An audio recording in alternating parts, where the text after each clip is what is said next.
Okay, I'll just go through the introductions real quick. All right. Third time's the charm. I'm Glik. In addition to hosting the Bulbacast, I'm the head of TCG over at Bulbapedia. I have with me Rhodehawk, who is working on Bulba News, writing up some new articles, and is going to be assisting in the Bulba News weekly roundup. TheWildShieldon is a mod on the public Discord server for Bulbagarden. WyndonCalling is a mod in our forums, specifically the video games, I believe. Correct. Right, and Fitzy is also a Discord mod. And a member of Bulbatrade. Yes. Is Bulbatrade doing anything currently? Like, are you guys getting stuff ready to release sometime soon? Well, actually, funnily enough, since we're talking about the DLC tonight, to celebrate all of the old fossils being added in with Crown Tundra, we'll be giving away fossil Pokemon from the past games. Woohoo! On Wednesday at 3 p.m. Eastern Time, running for 48 hours. Cool. Some of those are version exclusives, so people will want to keep ahead of that. Yep. Oh yeah, and we have a Wednesday Bulbatrade stream, but I think that's taking the week off this coming week because DN, who streams it, is doing school stuff that day. Also the day before Thanksgiving. Mm-hmm. Right. So today we are talking about the recently released Crown Tundra DLC. So I don't have Sword and Shield, so I don't have the DLC. So I'm going to be asking you a bunch of questions, and you're going to have to explain it to me.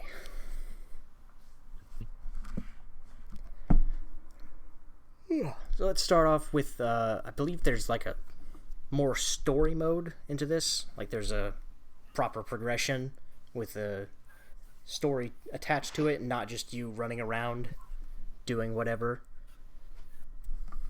There are indeed certain quest lines in the Crown Tundra. They are all structured around many of the returning and new legendaries in the DLC. The first one and the longest revolves around Calyrex. The new, is he a legendary or is he a mythical? Can anyone else enlighten me? I think he's mythical. It's legendary. Mythicals are usually reserved for events and stuff. It is legendary. I do apologize. And the story is structured around him regaining the bond with one of his lost steeds. That's either Spectria or Glastria, and returning him to his full power. And you will be helped along the way by one of my favorite characters in the entire franchise, a new character for the Crown Tundra, Peony, the expedition leader, super dad of the year, and spoilers, potentially, well, he is indeed a relative of a major character from the base game. That's the first of the quests. I don't know if anyone wants to talk about any of the other remaining quests. Let's stick to this one, since it appears to be the main one for now. Yep. Yeah, it's rather interesting. And the one thing that I do love about the new story for the new DLC is it's a complaint that I heard from a lot of people when Sword and Shield came out was that the story was quote unquote hand-holdy.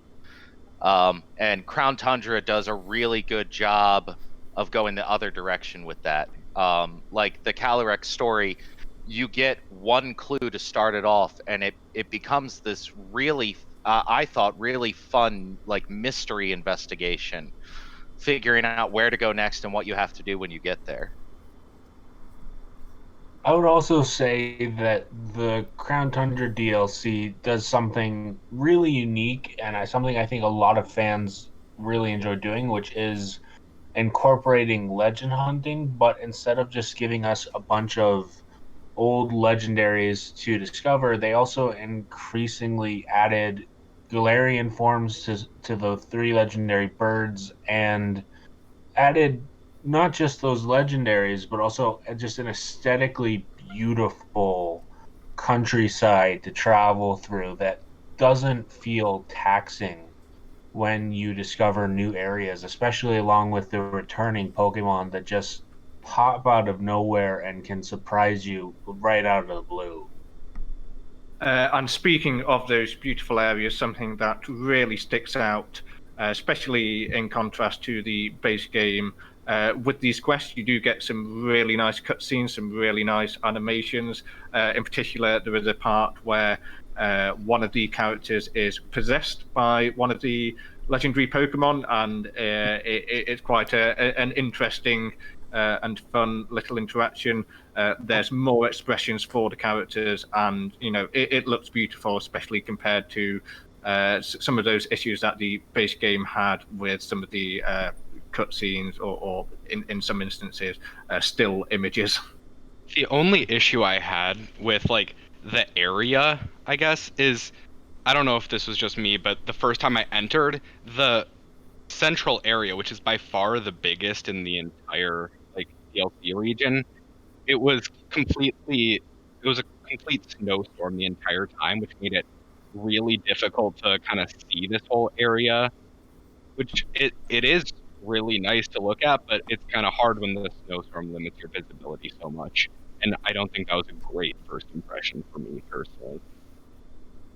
I would have to disagree, I think, because I thought, yeah, it did kind of suck that you couldn't see very far, but it fit thematically with the cold crown tundra as it is, and it definitely created a nice visual effect when you moved into the areas where it's not snowing, specifically the big tree, which is our lovely little stream image there. When you move into that little valley that has the tree there, and all of a sudden the sky clears out and you just see that massive tree with the lake around it, I thought it led to a really nice visual effect. I would also say that the aesthetics of the countryside played really well into the main story campaign around Calyrex, and really helped to immerse me in that story, to be honest. And something that fans have picked up on, particularly with Calyrex, is throughout Sword and Shield there have been a number of sort of little plot hooks, little unfinished stories, hints of intrigue here and there. And one thing that they picked up with Calyrex in particular, 2 interesting facts that aren't not really expanded on. They're kind of there for you to discover.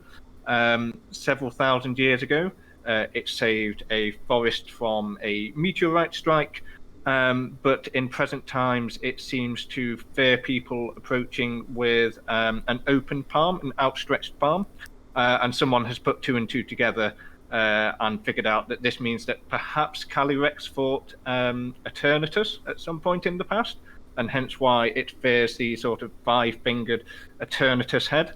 And I think that's another wonderful thing that Sword and Shield have done very well throughout, in terms of just leaving those nuggets of story for the player to discover themselves. Yeah, I did think it was really nice how they just kind of left these things just randomly scattered around the Crown Tundra. Like, there's no indication that they're there, and you're just kind of left to explore. So the stories are pretty in-depth, but still pretty short. So for most of it, you don't really have to explore a lot of the maps. So you can just kind of do that on your own time without feeling like you have to for a quest or something, which I found really nice.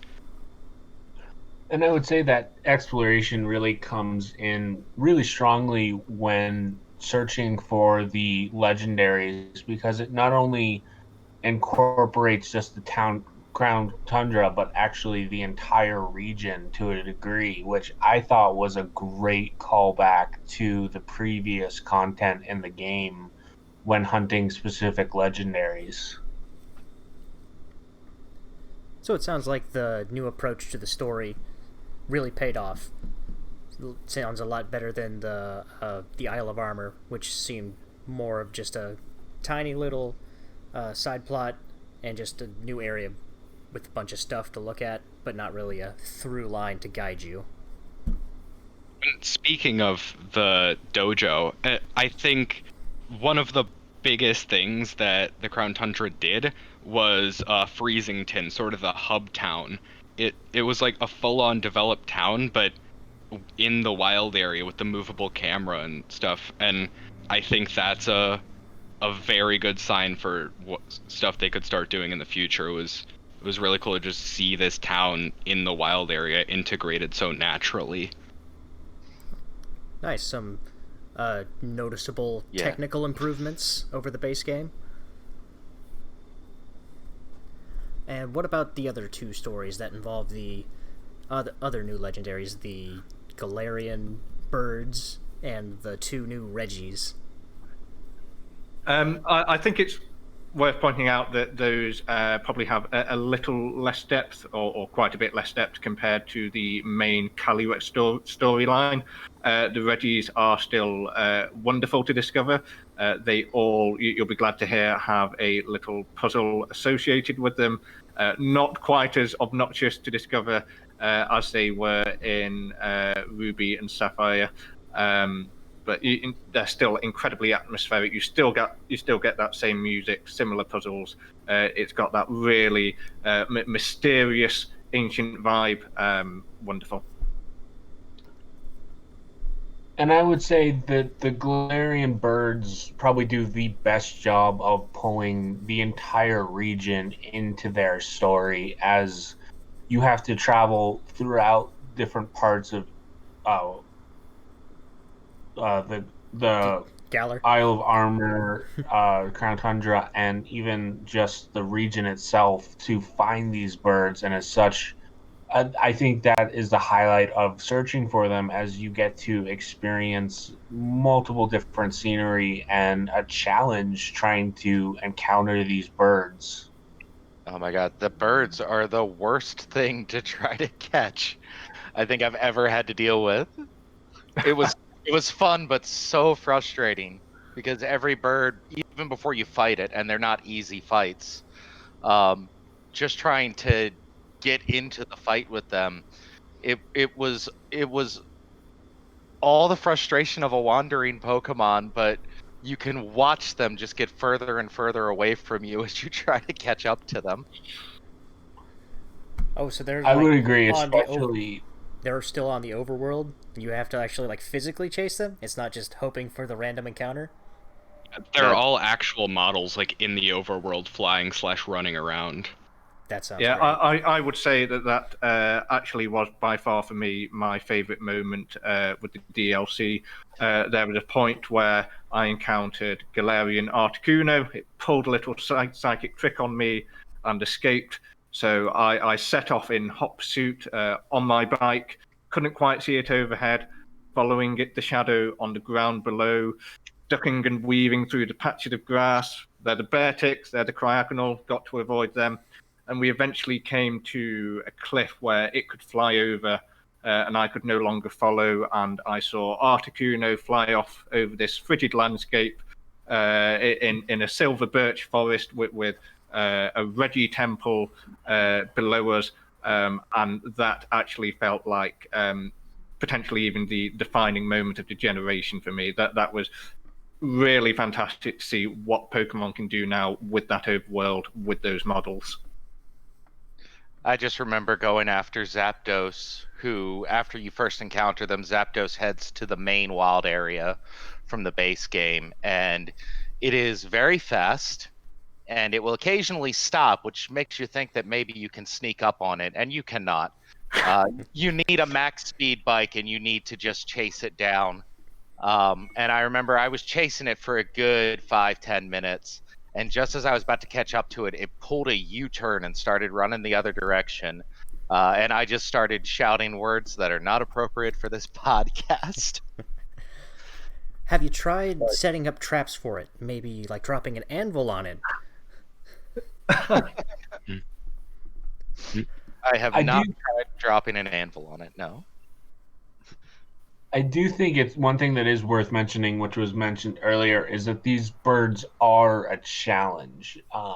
They are very well set up move wise, and not only tracking them down, but battling them, unless you have a very good team, is a great challenge, as they all have really decent stats, in my opinion, really good stats actually, and their signature moves deal a lot of damage in these encounters.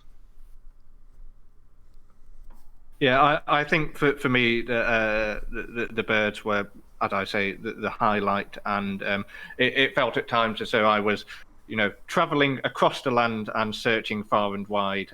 Really strong echoes of that sort of opening, that anime opening, where Ash is running across the field and the birds fly off into the distance, and yeah, quite nostalgic in some respects. I will say, well, while we're talking about the birds, I think my favorite thing about the birds, because I'll admit, I got a little annoyed when they first announced that they were doing Galarian forms for the birds. I was like, the birds are iconic. And you're changing their look, you're changing their typing, but not their names. And that really annoyed me when they were first announced. And I think with their Pokedex entries, they did a really good job of applying the elemental names to the new Pokemon. Like Articuno is a psychic type in its Galarian form, and it talks about how it is a cold, cruel Pokemon. And Zapdos moves fast as lightning, and Moltres, which is a dark type now, I think its anger burns like a fire. I thought it was a neat way of thematically tying their new types and personalities to their old names that they didn't have to do. So I really like that they did it. The other thing is, though, while I think the idea of regional forms for like the birds is really cool, I am a bit skeptical to say it would work for a lot of the other legendaries just due to their uniqueness. Like the legendary birds are very obviously not unique in any way. Like in Let's Go, there you can literally find them just flying around, as many as you want.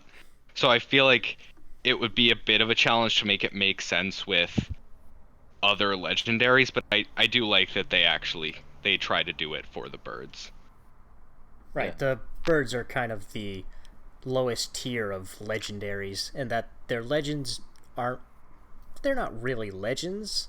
They're just sort of tales about that bird I saw once, as opposed to like Kyogre and Groudon, the creators of oceans and land. I will say that I, for one, with the exception of Zapdos, I do prefer the new Articuno and Moltres designs, especially the latter there. I think the original incarnation is not the strongest legendary design we've ever seen. So you like the I like Salazzle Moltres. Cousins? I actually like the Roadrunner. The one that I didn't care for as much was Articuno. The way its face looks like it's wearing a mask just looked odd to me, but I in general don't really care for Pokemon whose skin looks like they're wearing clothes, like Throw and Sock. What, you're not a fan of the giant skin flaps? No, not What quite my about thing. Sylveon's flesh ribbons? Do you reckon Hitmonchan gets hurt if you cut its skirt? I don't want to think about that. Yeah, I'd rather not go there. So, a couple of you mentioned, Wyndon in particular, talked about how good-looking this DLC looks. With it mostly being all wintry themed, did it ever start getting boring? Just seeing mostly snow and ice the whole way through? Even if it is boring, that's still more interesting than the vanilla wild area. And honestly, I will say I definitely preferred the Isle of Armor as an area to explore, but I preferred the Crown Tundra for pretty much everything else. Like, if I'm just gonna go run around an area, I would probably rather do it in the Isle of Armor. It's just a lot more varied. I would say, with regards to the winter atmosphere, there are several different flavors of that winter in the Crown Tundra. You have the sort of initial snowstorm that you walk into. There are the silver birch forests, which are very atmospheric. There's an ice field that you can surf around with Avalugs floating in the water, which was a fantastic visual. There are some misty patches. It does a lot with that kind of overarching winter theme. But I would definitely echo the point that the Isle of Armor is a bit more interesting to roam and explore. And I think part of the reason is that although the Crown Tundra is colossal, a lot of it is fairly flat. A lot of it is not very winding, not a huge amount of detail.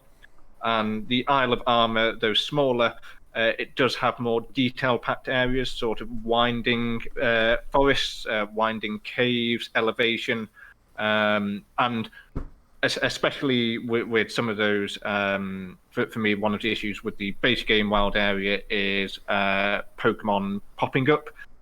When you get quite close to them, it tends to make the area look fairly barren until you get close. The Isle of Armor avoided that with those tightly packed areas. The Crown Tundra, not so much. It's particularly jarring when you're cycling along and suddenly 3 Copperages appear out of 7 square feet of grass. I will say one thing, speaking about the beauty and the fun exploring. One thing that I thought that even Isle of Armor started to do it better than the base game, but I think Crown Tundra really perfected it with the visual style of the Switch games, was the idea of dungeons within not Final Fantasy, Pokemon. Was that like the caves in the base game were literally just linear paths with 1 or 2 detours. And then you had the caves in Isle of Armor that were a bit more varied. And then when you get to the Crown Tundra, the 2 caves in the Crown Tundra are very frustrating labyrinths to try to get through and to try to find all the items. Like, you'll be at a cliff in the middle of one of the caves and you'll see an item across the way, and it'll take you 10 minutes of searching to get to that item. Know that feeling. And I really enjoyed that because I like that dungeon delving type of thing. I like the exploration. So for me, I thought the Crown Tundra was a lot more fun simply because I spent so much time in the Crown Tundra just wondering where the heck I was. And it was something that had not really been a thing in Sword and Shield up to that point. That particular brand of frustration was a lot of fun for me. And I think one of the things to note about the Crown Tundra is that it was very thematically tied to its name. It very much is a tundra, and going to the visuals, that only helped me be encapsulated in the story and the various legend hunting, but also just the idea that this is far south from the rest of the region. It's very hidden, it's very cold, but that in and of itself created a very strong presence within the game and also emphasized exactly where you were within the story. And while it was not always the most creative area, I do think it was very true to many real world tundras, and it's nice to see the Pokemon Company actually incorporating some genuinely real world aspects into their games. And bouncing off like how it integrates with the name so well, I still have no idea how Isle of Armor connects to armor in any way other than it being kind of a cool name. Like, nothing about it feels very armory, I guess. And it doesn't even feel very Isle of Man-y either, if we're harking back to real-world references. We'll have to take your British word for that.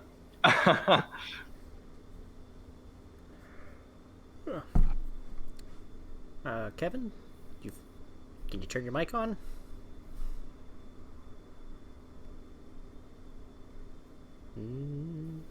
Well, maybe he'll figure that out in a minute.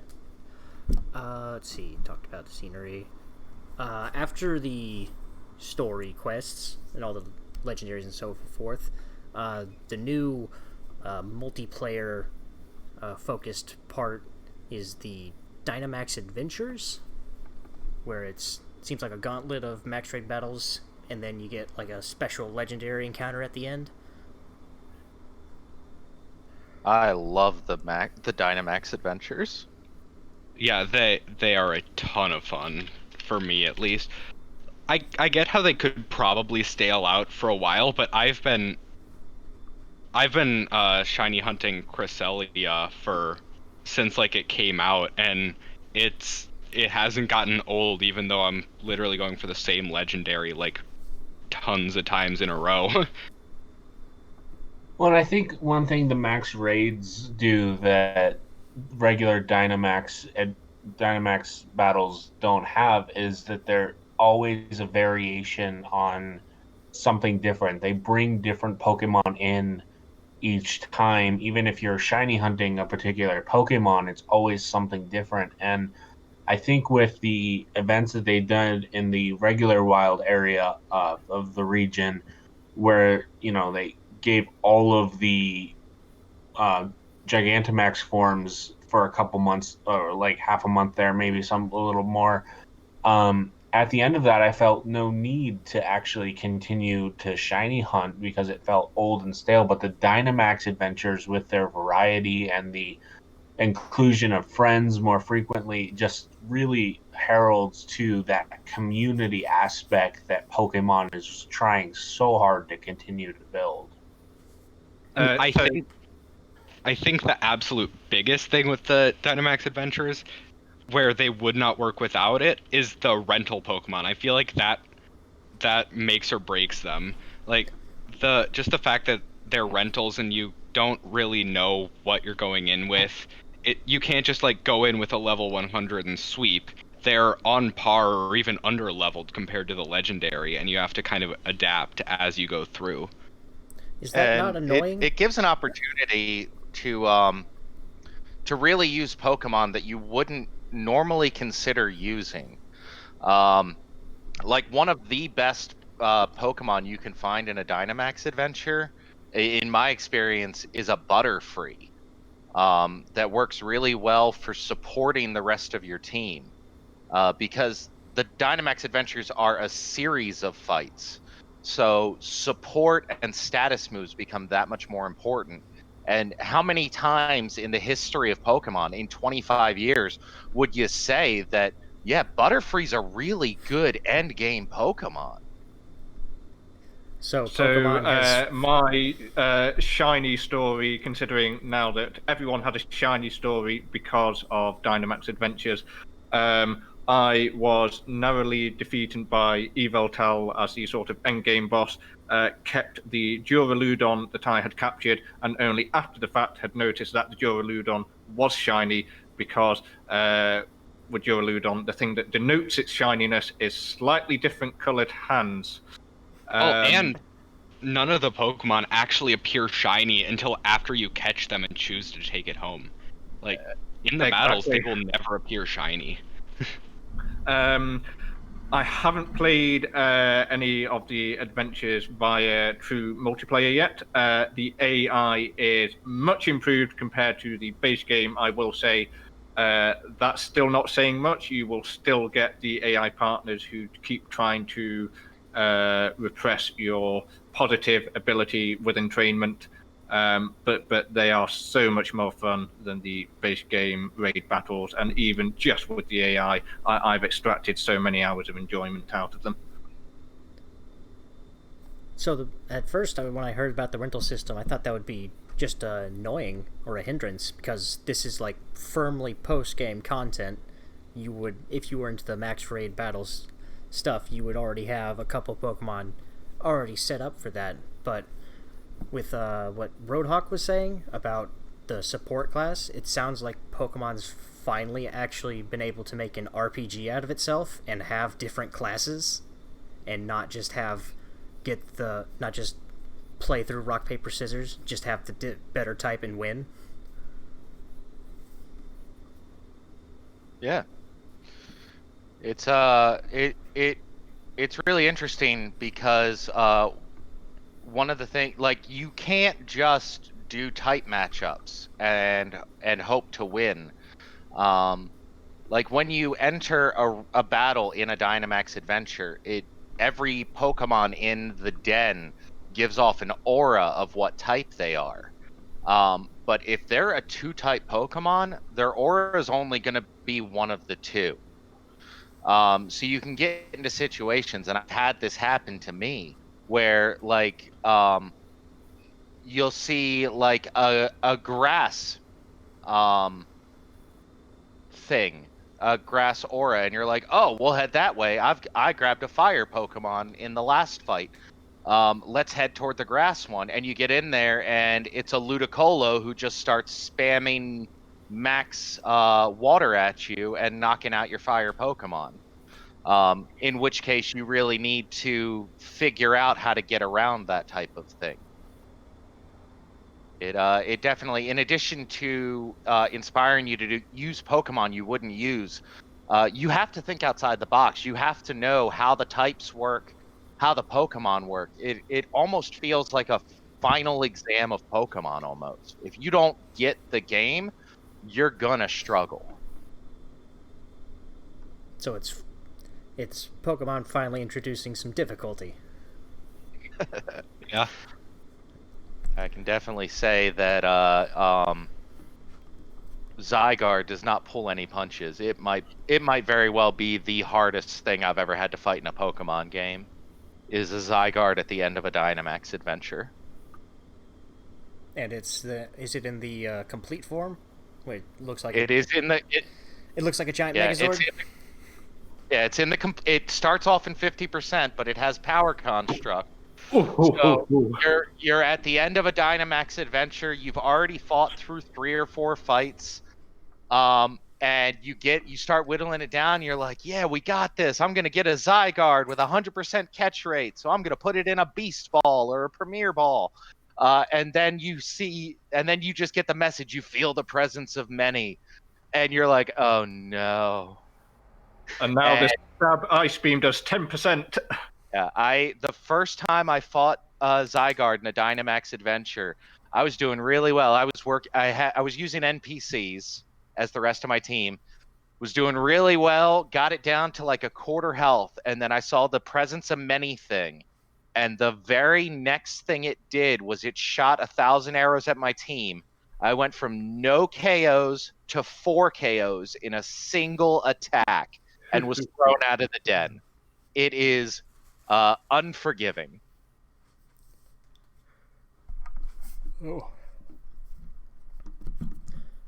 Kevin, is your mic working now?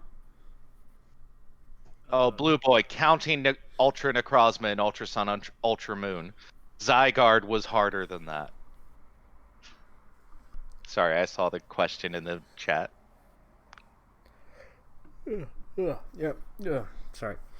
No, feel free to interact with chat, as I don't feel safe leaving the OBS window, because I know as soon as I do, something will break.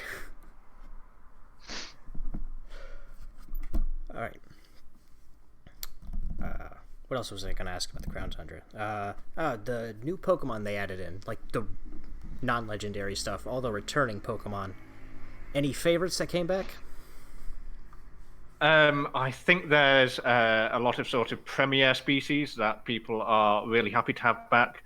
Legendaries, of course, we've discussed. It's great to see them come in at the end of the Sword and Shield experience as the sort of cherry on top of the cake.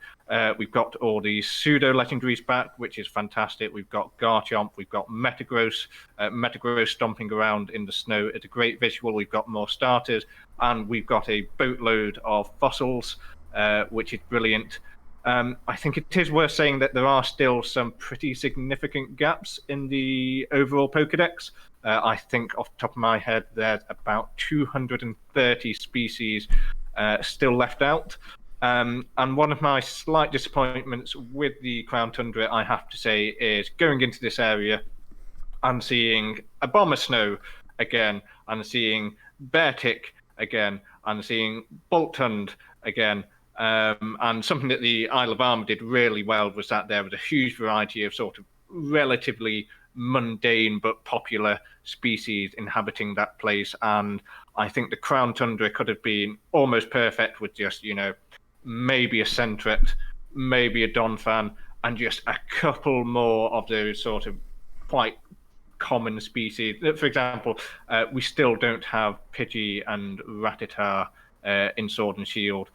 What that says to future content, we don't yet know. But yeah, that's something I would have definitely have liked to see.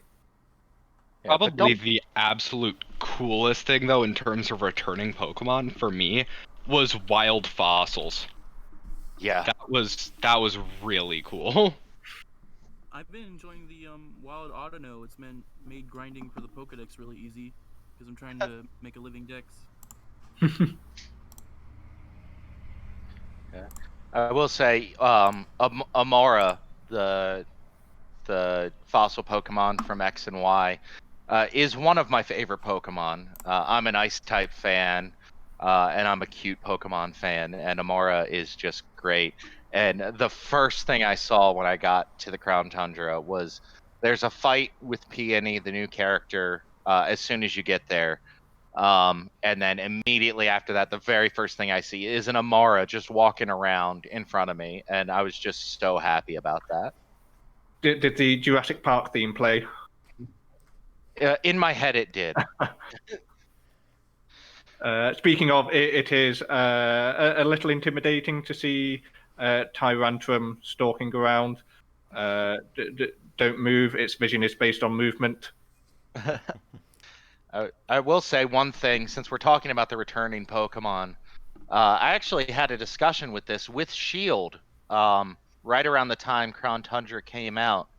Was they brought back? I think it's important for those of us who enjoy speculating about what might be coming up. I thought it was really significant that they brought back almost every fossil Pokemon.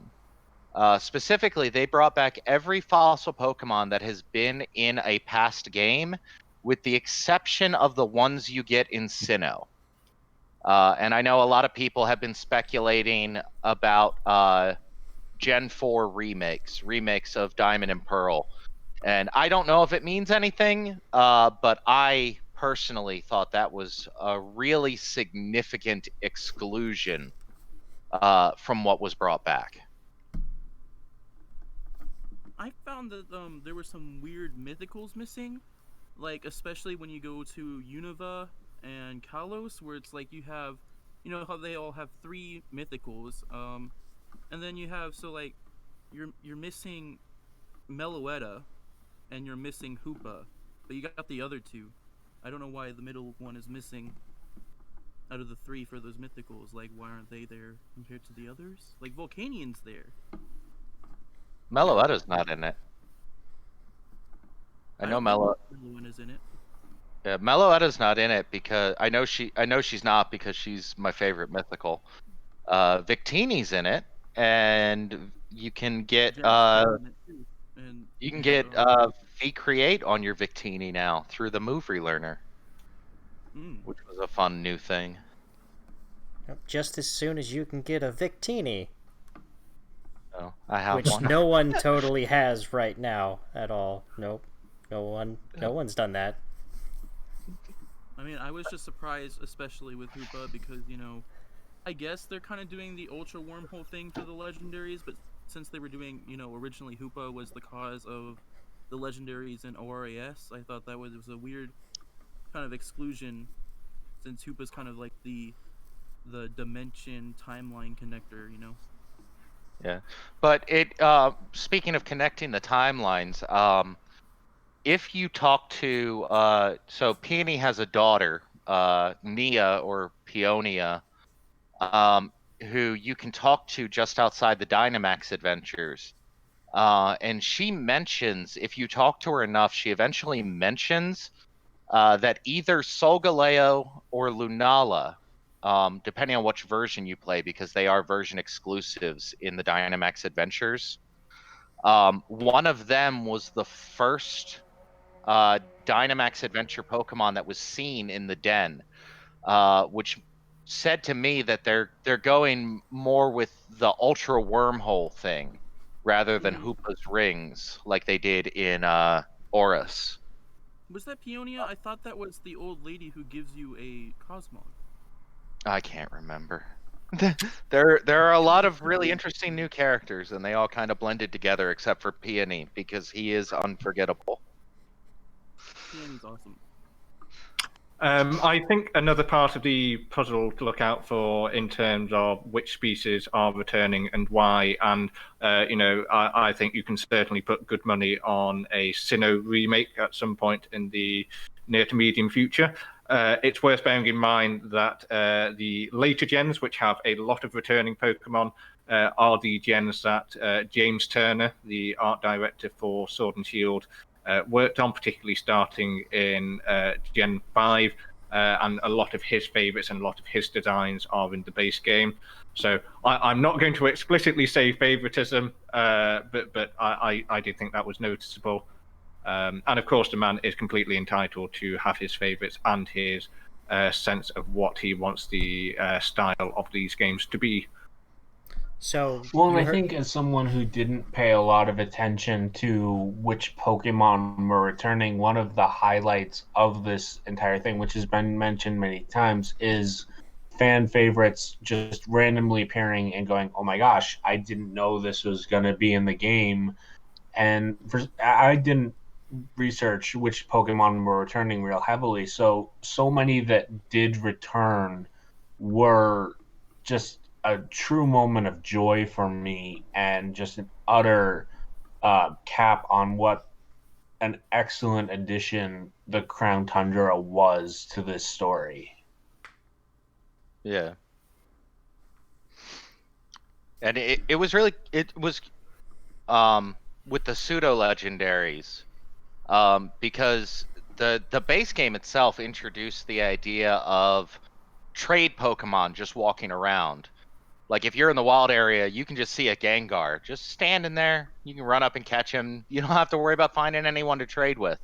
But it, for me, was a different feel when you're just riding along, heading toward the next bird or the next Reggie temple, and then all of a sudden there's a Salamence just flying right in front of you. And part of that was, the pseudo legendaries. They are, by virtue of their name, if nothing else, they have a feel to them that is beyond the other Pokemon. So just seeing fully evolved pseudo legendaries just walking around, and sometimes chasing after you, was really cool.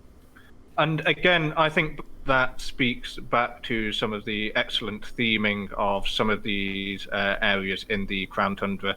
So not only do you have the pseudo legendaries to sort of add that sort of enhancement, you have the fossils, which kind of create a sense of a land lost to time. You have the misty areas where the ghosts hang out. All of the individual areas of the tundra have a really great selection of species. As I said earlier, I would have loved to have seen more returning species in those areas, but they worked wonderfully with what they had. Yeah. I am still sad that Venomoth was not brought back. It's one of my favorite Pokemon. I am eagerly awaiting Donphan and Golem. I seem to have gotten lucky this gen. A lot of my favorites came back. Or I am awaiting nothing because I prefer using the new Pokemon each gen. All of my favorites came back with the exception of Venomoth. And I had a Venomoth on my very first team that I fought an Elite Four with. That was all the way back in Red. And ever since then, even though, it's not the greatest Pokemon, its moveset is kind of weak, so is its typing. But there's just something about that Pokemon. Like, I love it. And it's the only one that's not in Sword and Shield that I really wish was. And without meaning to sort of dredge up some old controversy, old wounds, etc., I think that was the issue with a lot of the initial disappointment around Sword and Shield, is that we have been encouraged for decades now to form bonds, to pick favorites, to have our random favorite Pokemon that no one else in the world likes. And so to enter the first full Pokemon experience on a proper console, as it were, especially for me in Galar, and to then not have my best buds with me, did sting a bit. And so it's now wonderful to see them coming back into the game. Yeah. I've just noticed that we've not actually touched upon a couple of the outright new species. We touched upon the birds, but the new Reggies are very interesting. I'm quite a big fan of Regieleki. Myself, and Regidraco is also, I think, fine. A bit pleased to see that kind of mythology there be expanded. There are now 6 Reggies to kind of make that full team. Regigigas and his kids. I was the opposite with the new Reggies. I really liked the design of Regidrago, and Regieleki. I was like, oh, okay, that one's there too. Well, I'm I think immensely disappointed. Regidrago... I'm immensely disappointed that Regieleki is not named Regielektric.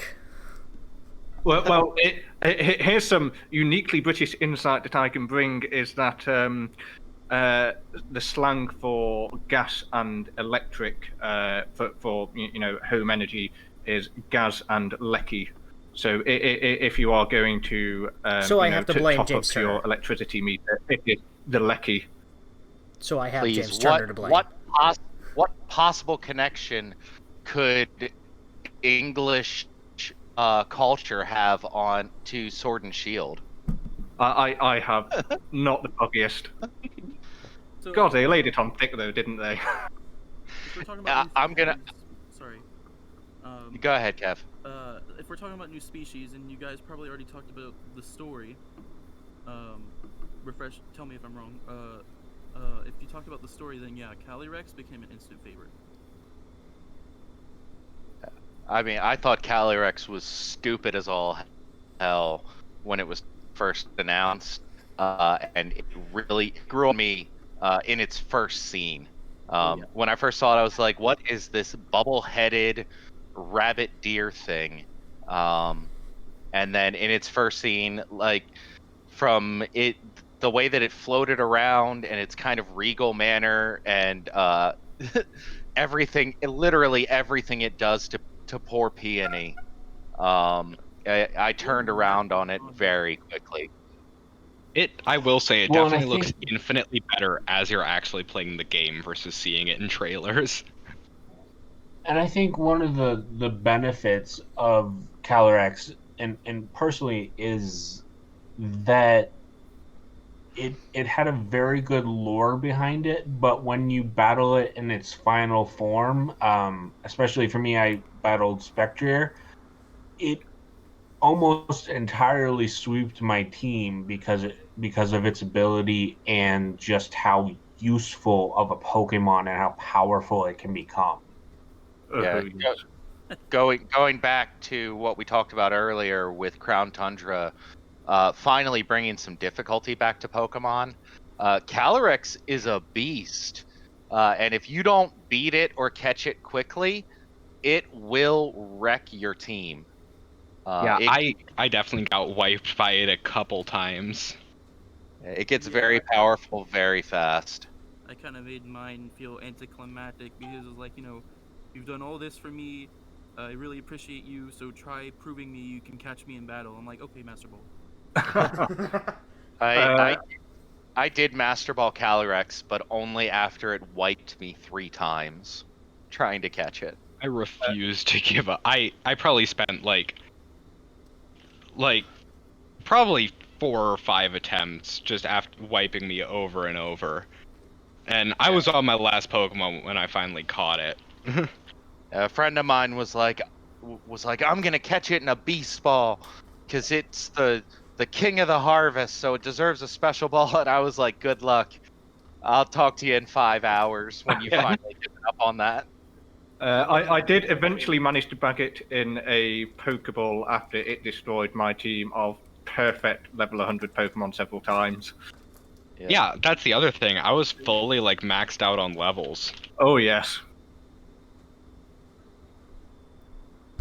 And then just one final note from me on new Pokemon. Galarian Slowking. It's okay. Oh, speaking of Galarian Slowking, we haven't really touched on the Star Tournament yet. But I thought they did something really cool with Galarian Slowking and Galarian Slowbro, with the rivals from the Isle of Armor, who are both in the Star Tournament, because they are respectively a poison and a psychic specialist. I thought it was really cool that when you fight them in the Star Tournament, the Clara, the poison specialist, has both.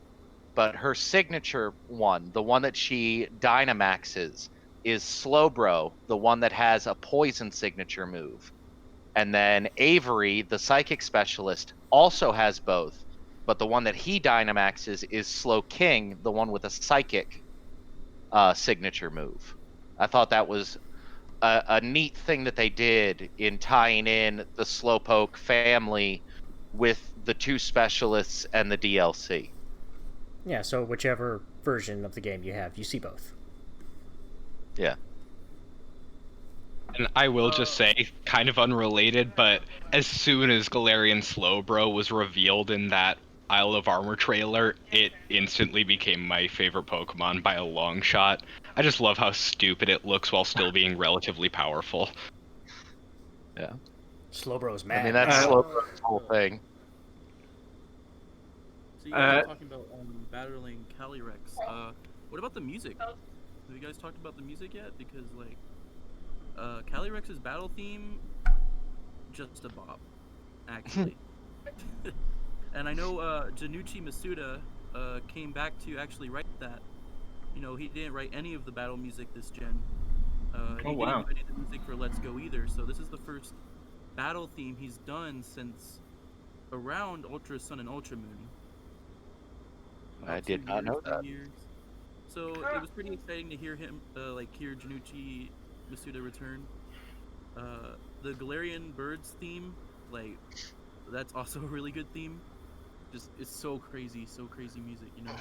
In fact, I would say that Generation 8, on the whole, has some of the strongest music from the series we've heard in a very long time. For me personally, I super enjoy particularly Eternatus 3, Marnie's final battle theme. I think for me this is the strongest score that we've had since probably Gen 2. That's a very personal thing. Music is very subjective, but the entire gen has been stellar in terms of the soundtrack. Also, the gym leader theme. We're off the topic of the DLC, but the gym leader theme, that is the only theme that I use when I play competitive. I mean, I Go Ichinos and like I know Go Ichinos like was doing a lot of composing, and Minako Adachi, who did a lot of stuff in Sun and Moon, she really shined as well, doing a lot of the tunes with her very techno, electronic style of music. And then there was Tony Fox with the Battle Tower, so you have some really strong music all across the board. Speaking of the Galarian Star Tournament, I think something that's notable for me this gen is that I'm always really excited to see the characters in new contexts. Pretty much all of the gym leaders have great personalities. It's really fun to see them interact with each other. It does take a while to unlock all of the characters that you can partner with in the tournament, and it is ultimately a fairly standard doubles tournament. You'll be facing very similar teams each time. But yeah, the thing that this gen, one of the other things that this gen has really nailed is that I'm always excited to see these personalities again. So I've only done the initial star tournament that they do to introduce you to it, because I was taking time off to do the Pokedex. Please don't tell me the credits play every time you beat No, it. just once. I was like, it was meant to be like, do I have to wait 3 minutes every time? No, you get a proper the end screen and $1 million, I and was like, and then after that, it's just like when you redo the tournament in the base game. But yeah, all of the gym leaders, I think this might be my favorite collection of gym leaders in terms of characters. I think that this game overall did a really good job of making them feel like people when you talk to them, and seeing them interact with each other, and like, because in the base game, anytime you're fighting one of the gym leaders, it's just you and the gym leader in the stadium. So watching these people who are the top of the game, they are the major leaguers in this Pokemon League. Watching them trash talk each other was really great. It every single one fully played into their character. Like Raihan's a little, he's a lot arrogant and a little weird. Piers is singing a lot. Um, Milo is just the nicest guy to everyone. Like they'll be like, Milo, we're gonna take out your whole team because your type is weak to my type, and Milo's like, that's great. Let's just have fun, guys. One of the other fantastic little details there is that Opal, the sort of older fairy type gym leader, she walks into the stadium a little slower than everyone else. And of course, paired with her fantastic Dynamaxx animation where her eyes shoot wide when the ball grows in her hand. Again, this is the kind of game, it just oozes those level of personal details. Yeah, Pearl is also involved in what I think is the funniest conversation between any two gym leaders, which is any time that her and Piers get paired up on a team. She warns Piers that if he slacks off, she's going to play rough. And Piers tells her, I don't think I can handle an old lady like you playing rough. And it's just like, it was a bit of an edgier joke than I expected out of a Pokemon game, and it made me laugh just because I wasn't expecting it. So it sounds like we've gone through most of this Crown Tundra DLC. Today also happens to be the anniversary of Sword and Shield, the base game, being released. So anyone planning on getting the DLC cart? I will, since I don't have the game at all yet. But so the past almost 1 whole year now with this new game, does it feel complete now? It feels very close.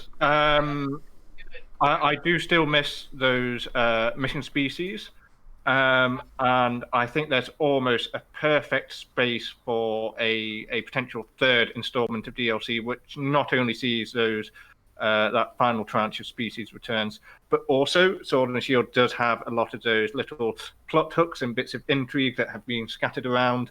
I think it would be perfectly fine if those don't get wrapped up. You can fill in the blanks yourself. You can kind of imagine how some of that might play out. But I would love to see another installment for Galar. Yeah, it's been a journey with Sword and Shield. The base game got some stuff incredibly right.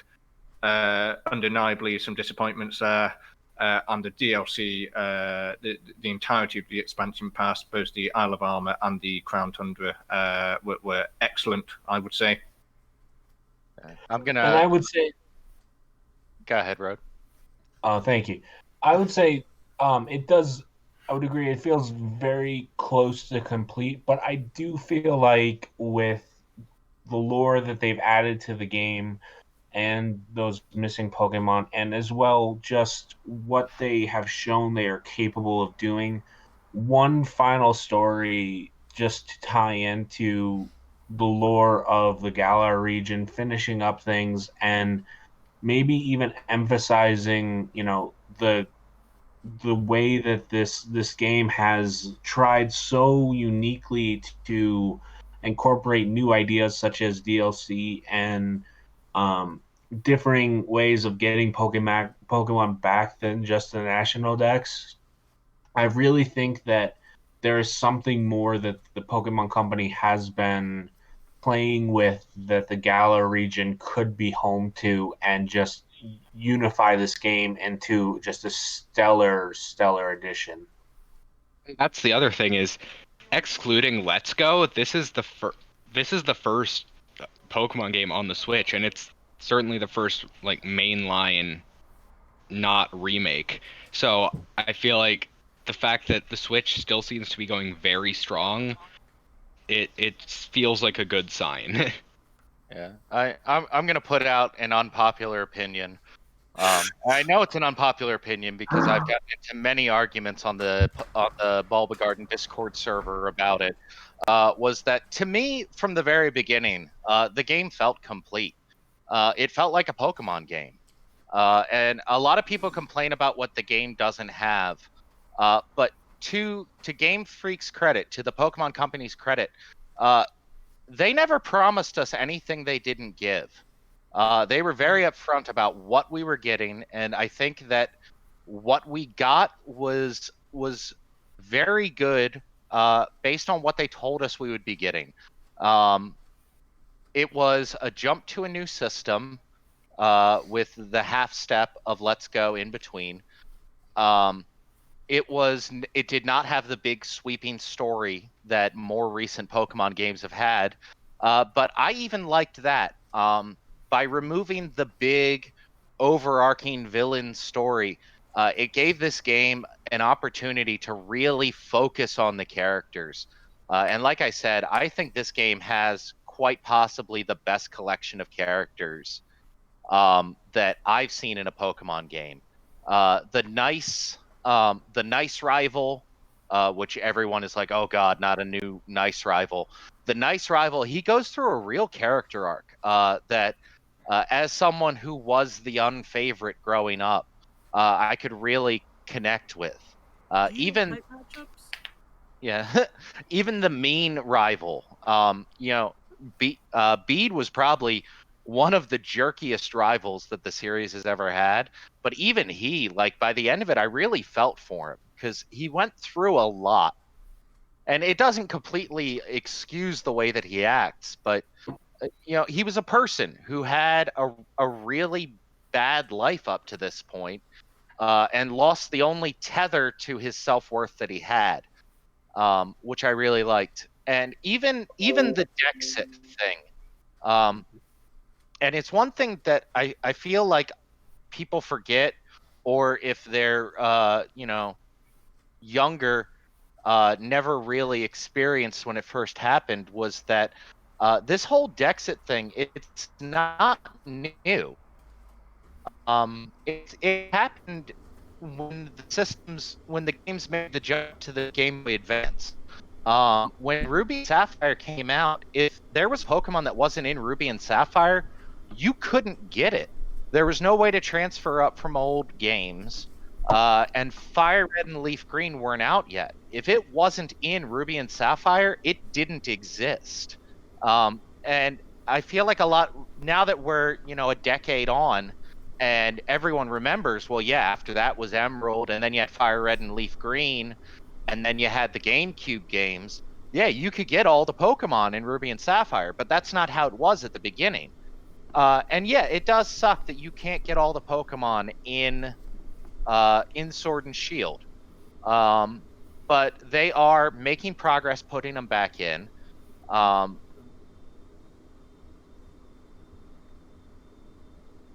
Something happened. What? What happened? Hello? and I still can't get a Pidgey in a Switch game, then I'll be upset. But we're at a turning point in the series that has happened before. And I think that you need to have a little patience and appreciate the games for what they are and not what you thought they should be. And I think for what they are, they're good games. Are they the best Pokemon games? No. Even I don't think that, but my favorites are X and Y, so even then I have an unpopular opinion. But I think they are good games, and I think that the DLCs took them another step further into being even better games than they were when they first came out. When I mean, my thoughts on Sword and Shield, at least my initial thoughts, and even coming up to the release when, in E3 2019, when they were like, oh, by the way, it was just out of nowhere, they're like, oh, by the way, we're not gonna have free Pokemon, and that started everything. It's kind of crazy to think about. That's the way it started. But I also, and as disappointed as I was, as upset as I was, I was really appreciative that they at least told us. Because imagine the game releasing and then people just finding out. Yeah. Imagine how that would have played out. So I'm at least appreciative that they told us months in advance, by the way, just you don't have to expect it, and if you don't want to buy the game, then it's understandable. But so even like the whole PR thing about that, I was at least happy that they were honest as they could have been. I feel like there was some PR missteps there where they said like it was the animations or it was balancing out the game, and then later they added them back. I don't really know the full thing, but the main idea is that they were just honest. I'm happy it didn't turn out in November. We were like, what the heck? Pidgey's not there. So it's like but as for the game itself, my personal opinion is I love the story. I really love the characters. I still am not liking the linear progression that we have here. I get that we have to have a set story, but it didn't feel as hand-holdy as Sun and Moon, thank goodness. But even then, I feel like Sun and Moon sort of had the better story in terms of character development and bosses and stuff like that. Because Lusamine was a great character, Lily was a great character. You had all these great trial captains as well. So like I like the story for Sword and Shield. The gym leaders were great, and then the only thing I didn't like was Chairman Rose's plot. It was just kind of shoved in there. I don't know. Yeah, that was my biggest gripe with Sword and Shield story.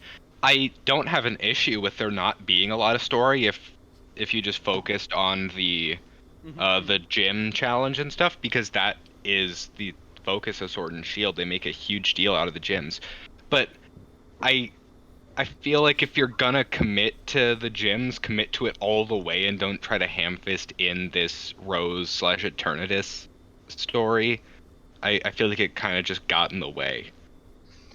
But on the flip side, it felt to me, if they're gonna have the villain and the legendary threatening the world, the way that Sword and Shield did it felt a lot more realistic to me. You spend the whole game getting little snippets of information that there is this whole big story going on behind you, and you're not supposed to know about it because the adults in your life understand that you're a child and you shouldn't be involved in it. And it's only when Leon fails that your character jumps into the story, because they are the only one left who can do it. And that's like, if this was, and this is a ridiculous hypothetical to bring up, but if something like this happened in real life, that's how a child would become the hero of that story. Is adults trying to take care of it, they fail, the child is the only one left to do it. It felt to me a much more, while it might not be as satisfying from a storytelling point of view, in terms of the way it should go, it felt more natural. The idea in like Ruby and Sapphire or X and Y, Sun and Moon, where you're the only one who can do it, and you're investigating these evil organizations all by yourself, and there's no law enforcement. When you stop and think about it, it's a little ridiculous. And so while it did feel abrupt, it felt to me naturally abrupt.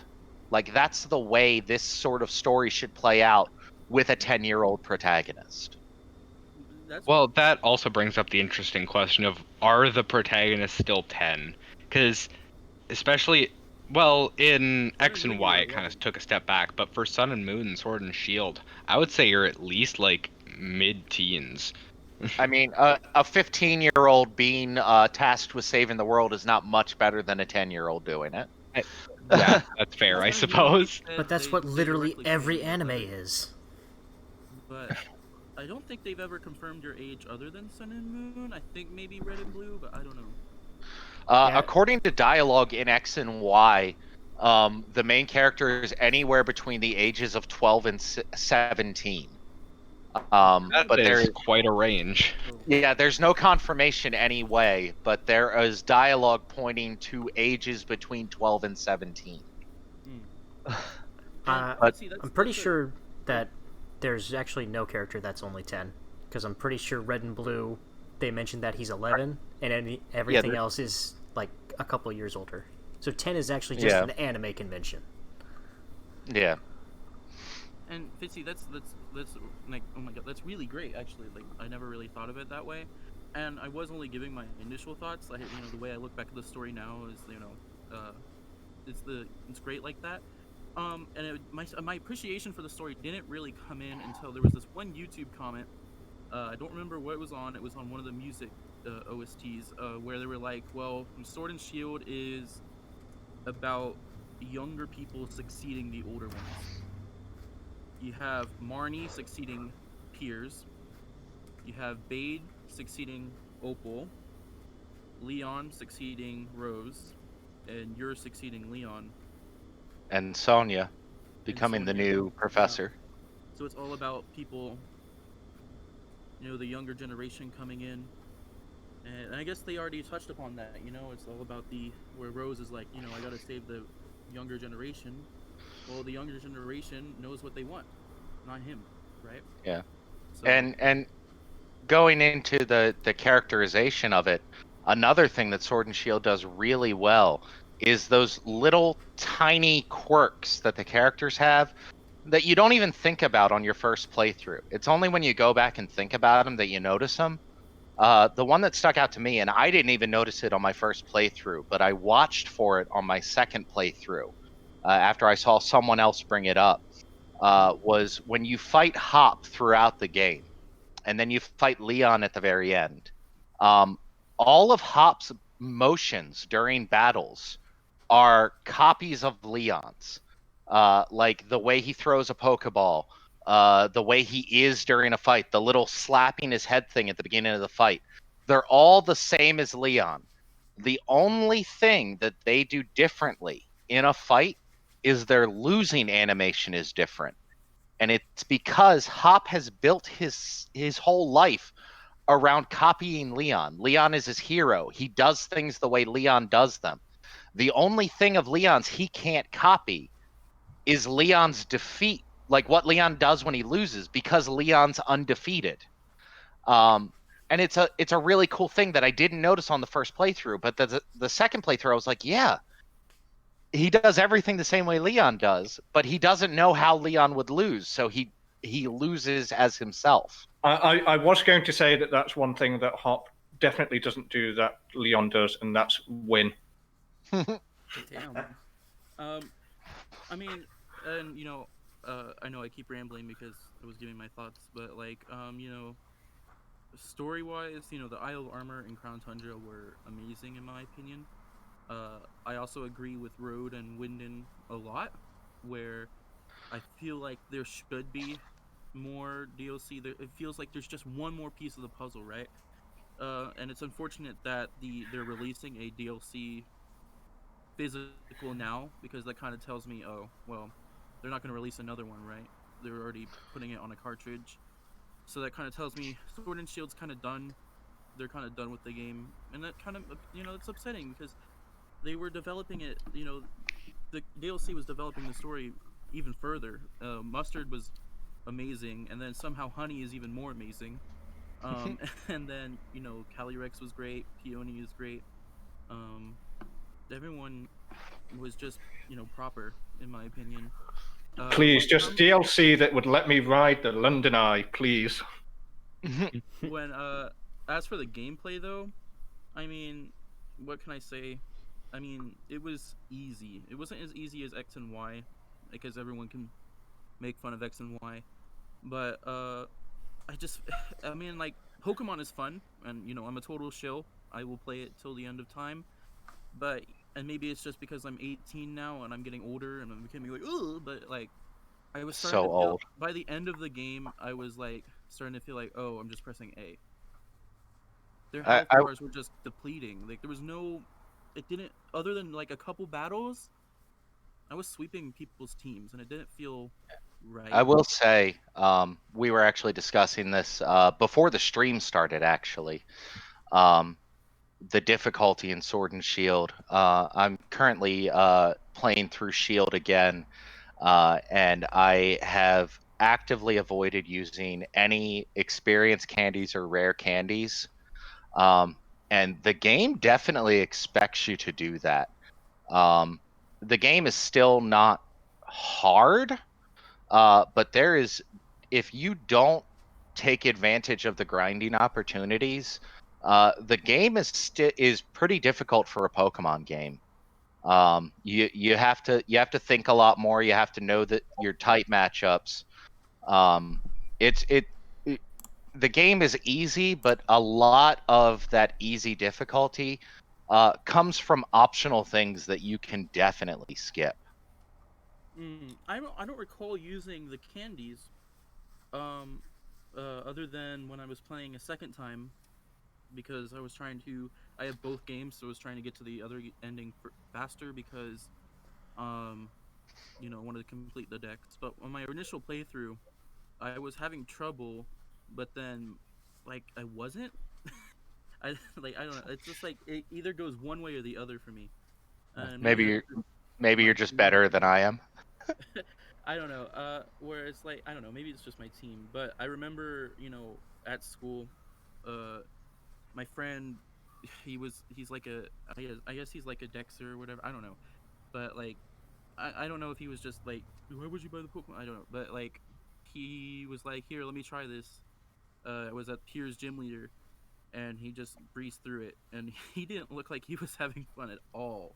Like, oh my god, he was just breezing through it.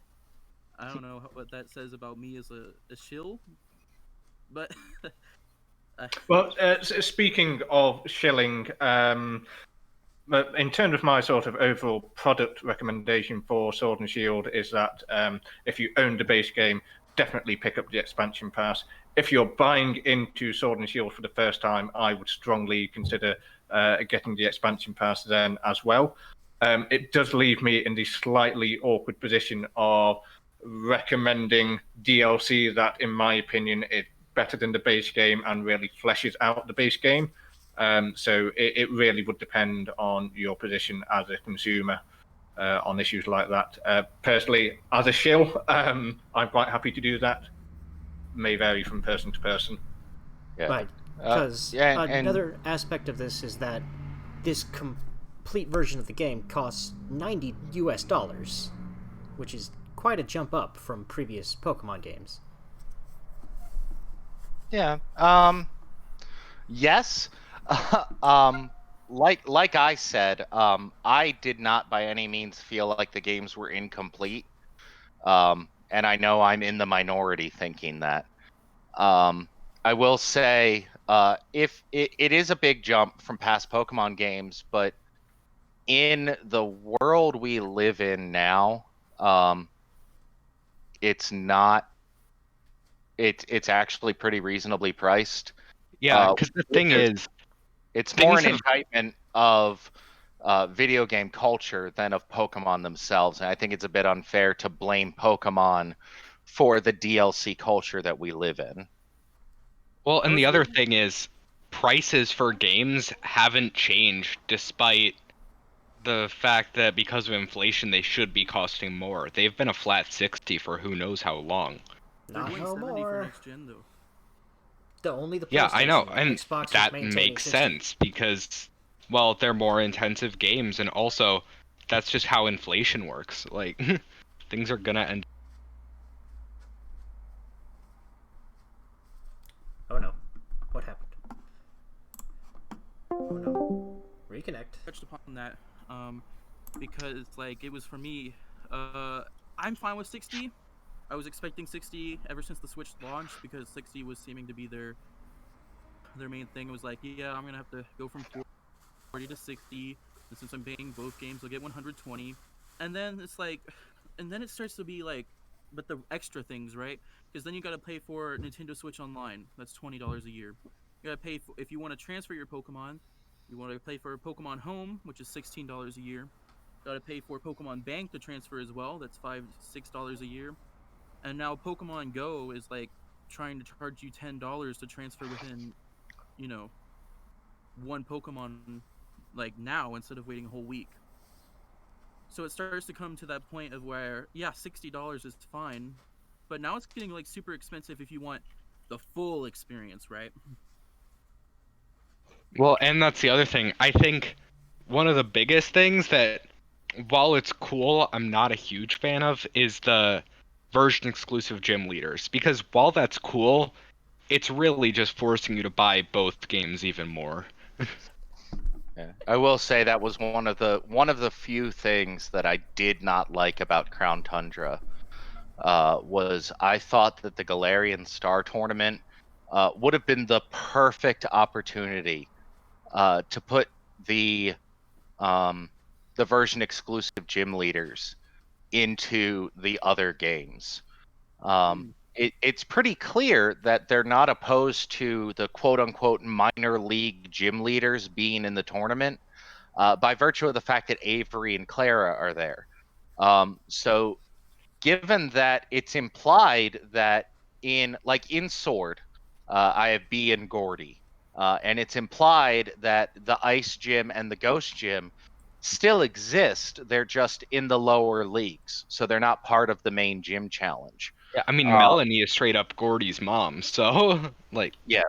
So I think I thought it would have been a really great opportunity to throw them in. But on the flip side, if you only own one, you won't know who Melanie and Alistair are. So their trash talk would kind of get lost in the shuffle because you know nothing about them, so their trash talk doesn't mean anything to you. If you're going to do DLC, make it as substantive as this. As I say, I really love the expansion pass overall. Me personally could do some tweaks to that base game, and I'm really optimistic for this future model for games going forwards. Mm-hmm. And the other thing you have to keep in mind is that yeah, you have to pay for all these features like bank and home and Nintendo Online, but going back in the history of Pokemon, those weren't necessarily an option. Um, it was only starting in the DS games that you could even go online to make trades, and it wasn't until the 3DS that it became like a really viable option because they were able to tweak it and make it work. Um, and the games are Japanese. They're developed in Japan. They're made in Japan, which has a much higher population density than other areas that where Pokemon is big. England, France, the USA. Um, so all of those online features, that yes, they cost more money, but they are optional, and all of the like local trading and local battling, uh, don't cost you any extra money. And those are more viable options in Japan than they are around the world. And so the socialization bonus and the fact that it requires more effort or more money from people who are outside Japan, it is frustrating, but it's not new. It is the same problem, just adapted to a new world of video gaming culture. And yeah, don't get my little rant there about how expensive things are as me like being upset about it. I mean, I'm fine with like bringing out the money. It's just more of like, when you're already being scrutinized for the for the for oh, they're selling us back our Pokemon. The next thing you want to do is Pokemon Go is $10 a Pokemon. So, it's just like it's just like piling things on. So it's less for me and more for just like the general look of how the company. It's like I'm fine, but it's like it's how the company kind of looks to people right now. How are they presenting themselves? Because people are like, "Hey, we don't like this. Okay, here's another thing that you can buy." So it's I that's just my personal opinion on it. Yeah. I mean, I'm still going to be disappointed with all of this. Yeah, the same I way mean, I'm you disappointed about never- the general trend in video games where everything is being nickeled and dimed instead of them just making the base You game guys know cost what more. Pokemon loot box is? Yeah, Oh, and Unity's going to be great for that, or Unite, or whatever it's going to be called. yeah, don't misunderstand me. I am frustrated by the developments, but I think it is unfair to blame Pokemon for those developments when it is Pokemon moving into a world that has already shifted around them. I'm sure Pokemon's also under a lot of time restraints. Yeah. I'm sure that, like, I don't think they'd want to do something like every year or whatever, or they'd want to have more time. I mean, I'm not in the company, so I can't say for sure. There was. But Uh, 2 years they only had like 2 years apparently. That beta leaked just a while ago, and they started around like 2018, like summer 2018 or whatever. So it's not a lot of time. there was a thread on the Bulbagarden forums recently which was asking users what would be your hypothetical perfect Pokemon game, and my answer would be Sword and Shield with 6 months more development time. Yeah, that's fair. Just tidy up those cutscenes, let me ride on the underground, let me go on the London Eye, and I'm a very happy Wyndon.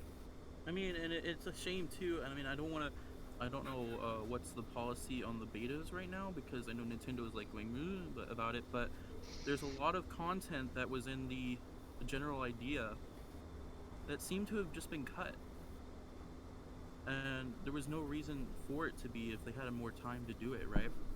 There was a whole cutscene animation there was like a storyboard of that scene where they were the gym leaders when they all come out, right? And they're introducing them all, and then Leon's at the end. They're like, "This is your champion," right? You know what I'm talking about. It's at the beginning of the game when you enter this tournament. And the original beta had a storyboard kind of video, and it had someone voicing it. Like they had like dialogue, and it was like, I don't know, it seemed like they were also planning the voice acting for it. Well, personally, I hope that Pokemon holds off on adding voice acting for as long as possible, because I definitely hear every single Pokemon character a certain way in my head, and I don't want to hear the wrong voices connected to characters. Watch the anime for that. Yeah.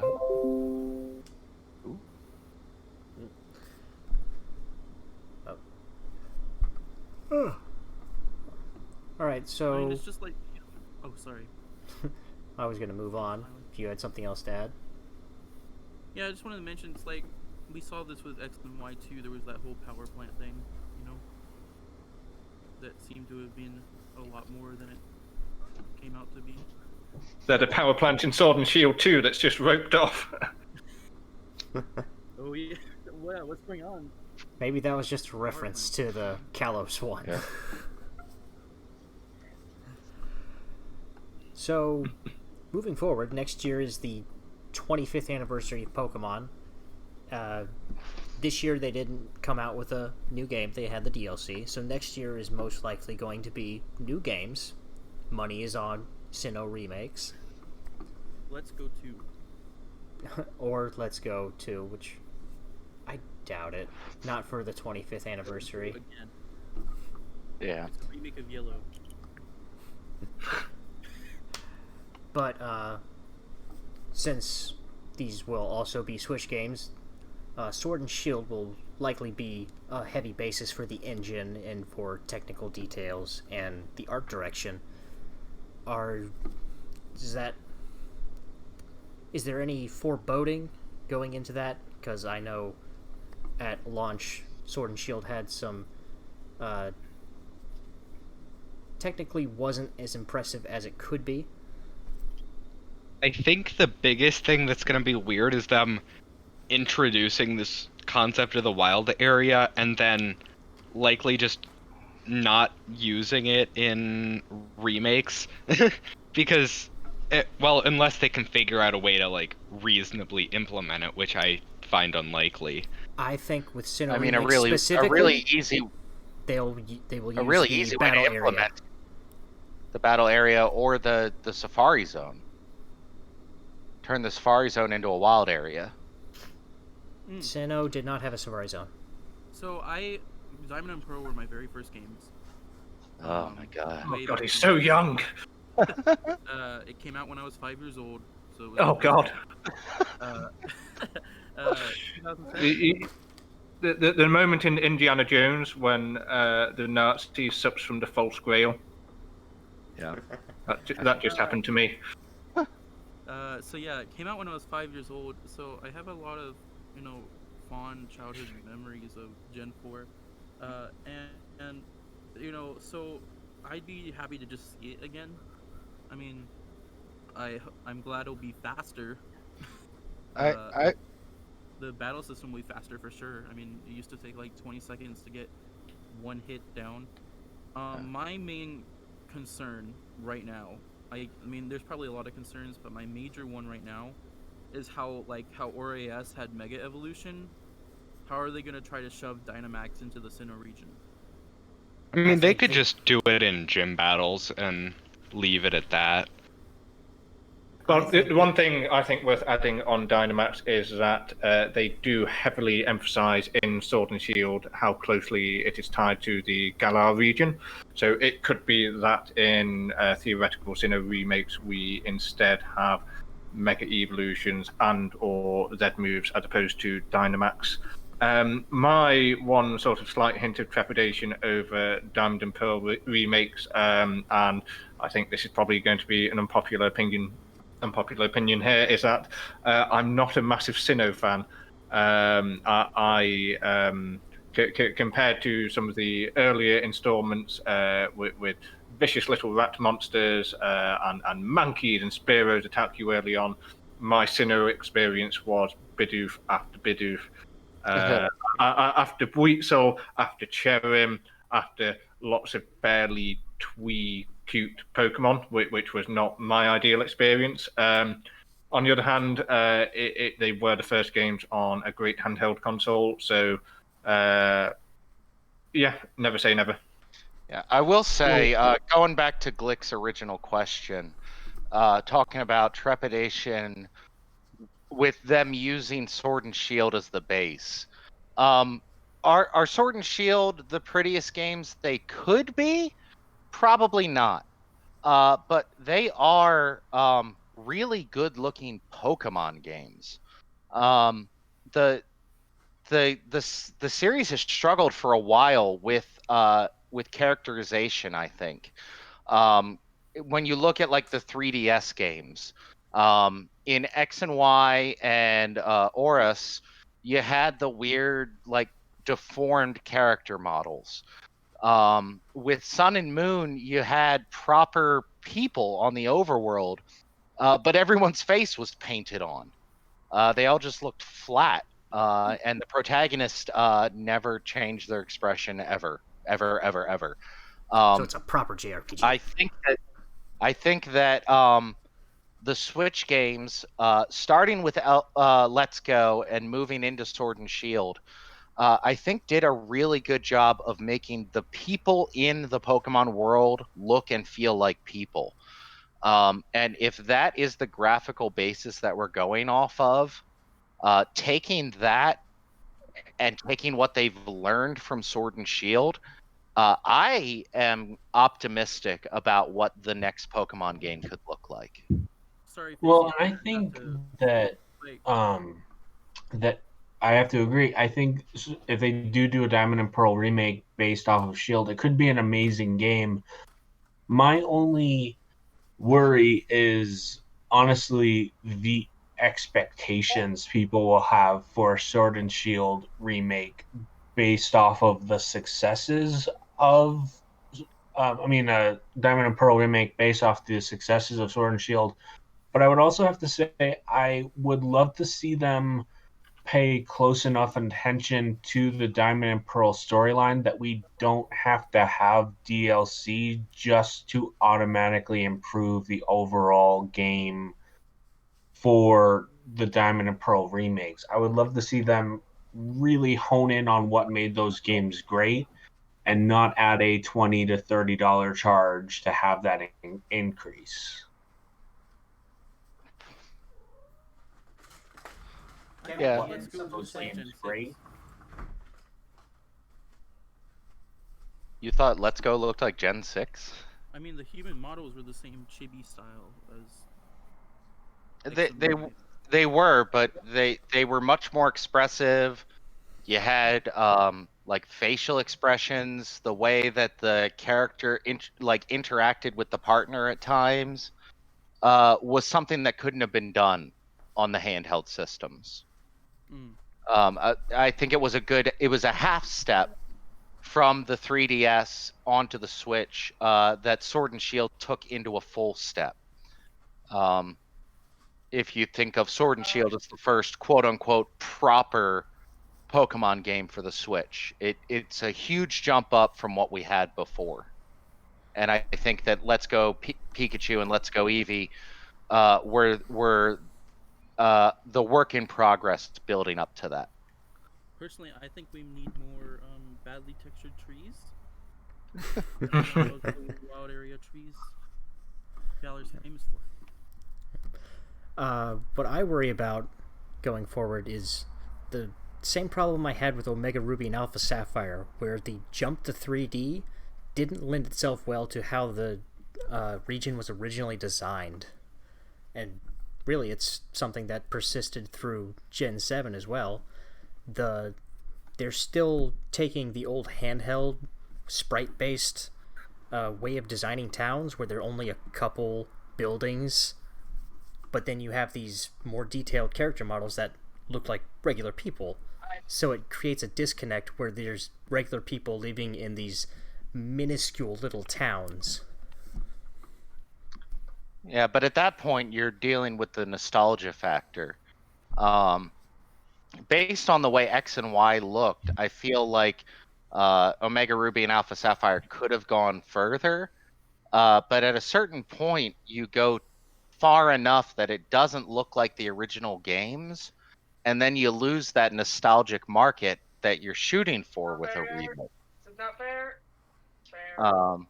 So I think Omega Ruby and Alpha Sapphire did a good job of balancing it, making it look like a part of the 3DS world of games, while still keeping it similar enough to the original Hoenn to feel like remakes of Ruby and Sapphire rather than brand new games in Hoenn, which the advisability of that tactic could be debated for hours on end, but that was what they were going for, and I think they did it well.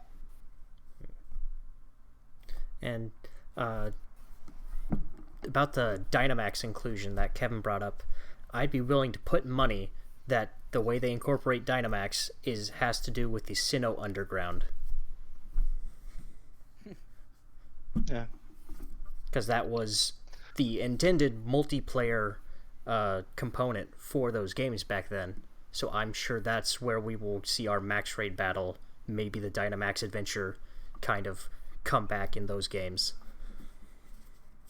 The only thing is I wonder what would be considered the source of Dynamaxx energy in Sinnoh, because it's Eternatus / Calyrex in Galar, but there's not really anything that immediately springs to mind that could have this Dynamaxx energy.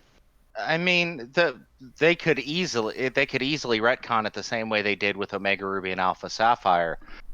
X and Y made Mega Evolution feel like a thing that was specific to Kalos. And then Omega Ruby and Alpha Sapphire were just like, oh yeah, this is just a thing that happens everywhere. And if they choose to do it, which I hope they do, just to anger maniacal engineer there, it could very easily just be, this is a thing that happens now. They don't really need to go into it very much. It is implied very heavily to be tied specifically to Galar, if for no other reason than because Eternatus is there. But it doesn't necessarily need to be Galar only. Well, just as I get it say... doesn't need to be Galar only. I guess I don't really see a Pokemon in Sinnoh, legendary or otherwise, that would make sense as a source of this energy. Because they all kind of have their own thing already. They could just as easily say an old, like a chunk of the Eternatus meteorite broke off in space and crash landed in Sinnoh somewhere. It's also explicitly stated in Sword and Shield that the when Pokemon Dynamax, they don't actually grow. They warp time space around them to make them appear larger. I don't believe that. And even though they said it, I don't believe it. The anime does it like. Whether you believe it or not, it does allow for them to tie Dynamaxing into the time and space powers of the Sinnoh legendaries. They have given themselves an opening to tie it into the already existing legends without having to shoehorn Eternatus into Sinnoh. And let's not forget that Pokemon God lives at the top of the local mountain. Yeah. I still think Arceus is a false god, but when Sun and Moon was first announced, and people were speculating about like all the legends and stuff, and they had announced the new Alolan forms, I was really hoping that the way they were going to go is that Arceus actually has multiple different things. So like each part of the world has its own Arceus, so it could tie into the regional form variant. Wasn't that just type null? Its cry sounded like Arceus's. Yeah, that was, I thought it was a human attempt at replication. Yeah. I mean, if you listen to Silvali's cry and Arceus's cry, they sound pretty much alike. Yeah. So. Yeah, but I thought it would be interesting, or it would lend itself to that Arceus is like actually a god and not just, oh, it created things in this one specific region and then is no sort of footprint in any other mythology in any other part of the planet. Just doesn't make sense. Further evidence that it's a false deity. I'm going back to my Gen 1 roots where Mew is the ancestor of all Pokemon. So I'm a Pokemon atheist.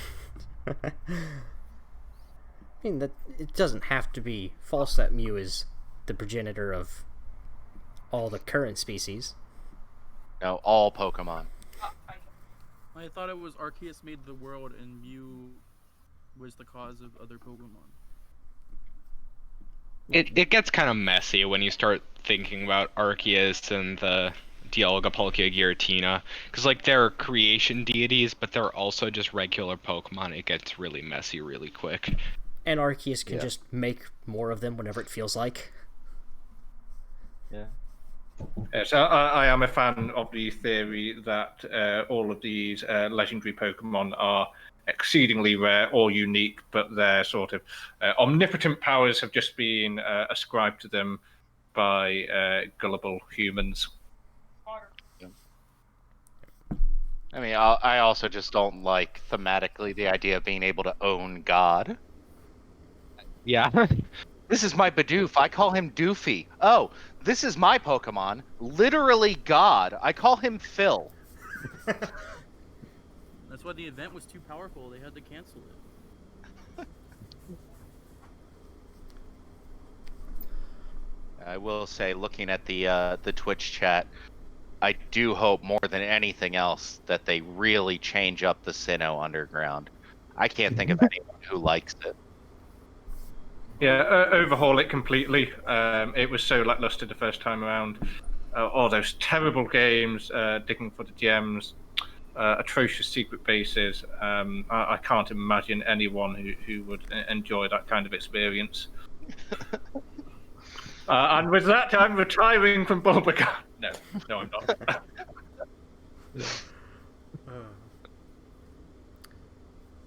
not. Someone reading the Twitch chat. Sorry, Kevin? When you said something about Maniacal Engineer, they joined for a quick second. Yep. Are you alive there? It's like Voldemort. You can't say his name without him popping up. It's the Beetlejuice of Bulbagarden. So, since we actually have a Twitch chat with people watching for once, is there any questions in there? One person asked, Wyndon, you might know this, being from the British Isles. Someone asked if Scotland is actually a tundra. No, it's not. There are certainly highland areas which do, of course, get very windswept and snowy. You'll find that much of the population lives in the lowlands, so areas such as Edinburgh and Glasgow. They do get cold. They do have more snow than the rest of the UK, but it is not, it's not Siberia there.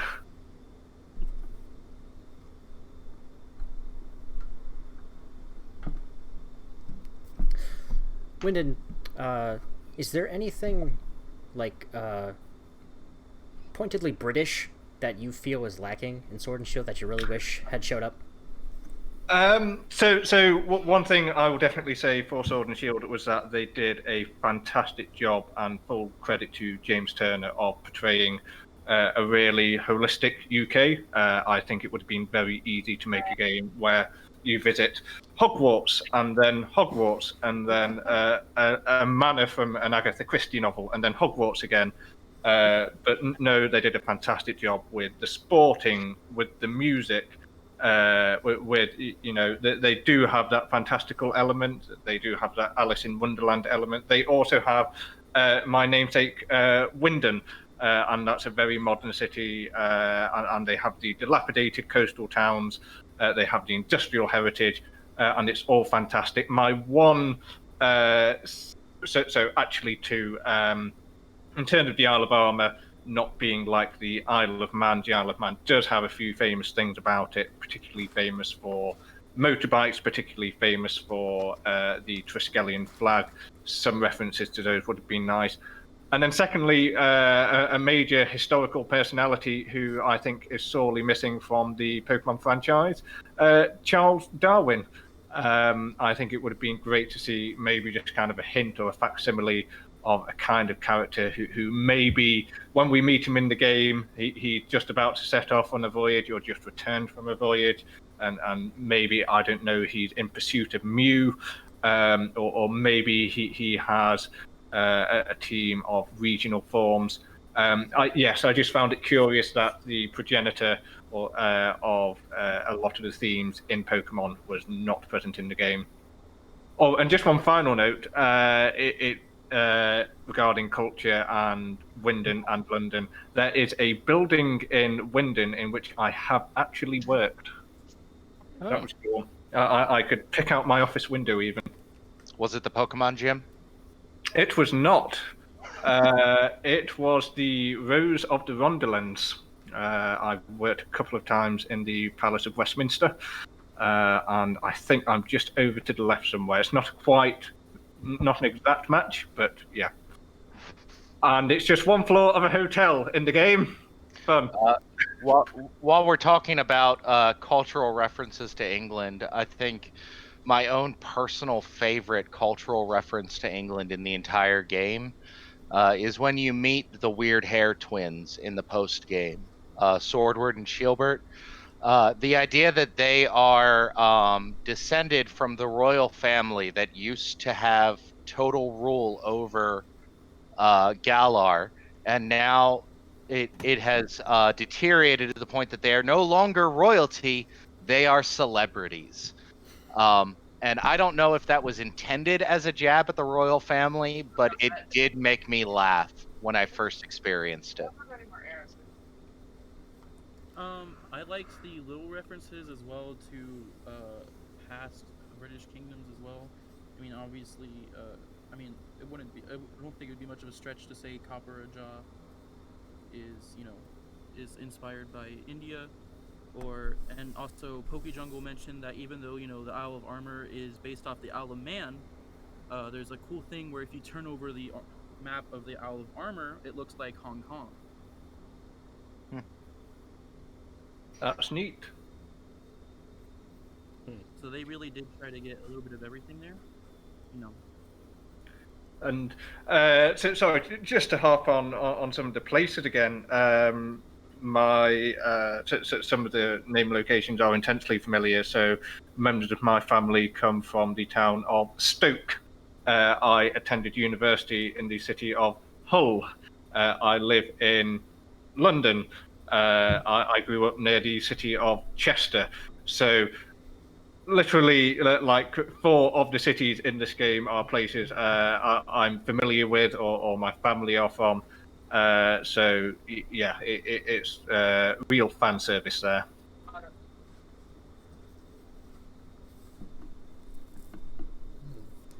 Any other questions in the Twitch chat? That was it. Most of the Twitch chat is just maniacal engineer ranting about things that we said. Good. So the quarantine has worked. Mentioning that Sonia doesn't become a professor; she just puts on a lab coat. But she puts on the lab coat because her grandmother has deemed her a Pokemon professor, which I guess is the way becoming a Pokemon professor works in that world. Well, that's how it works in the real world. If you put on a lab coat, you immediately know what you're talking about. I mean, I know a couple of scientists who think that putting on a lab coat makes them experts in everything, but that's neither here nor there. Yes, there aren't Spiritombs just wandering around the Crown Tundra. However, there is a way to get Spiritomb in the Crown Tundra. And for the sake of Maniacal Engineer, who is a huge fan of the Sinnoh Underground, the method of obtaining it is a nice callback to the way it's obtained in Diamond, Pearl, and Platinum. I don't want to give it away for anyone who wants to figure it out on their own, but yes, you can get one. Yes, it's similar to the way you get it through the Sinnoh Underground, which we all hope will be gone if they ever remake Sinnoh, just to spite him.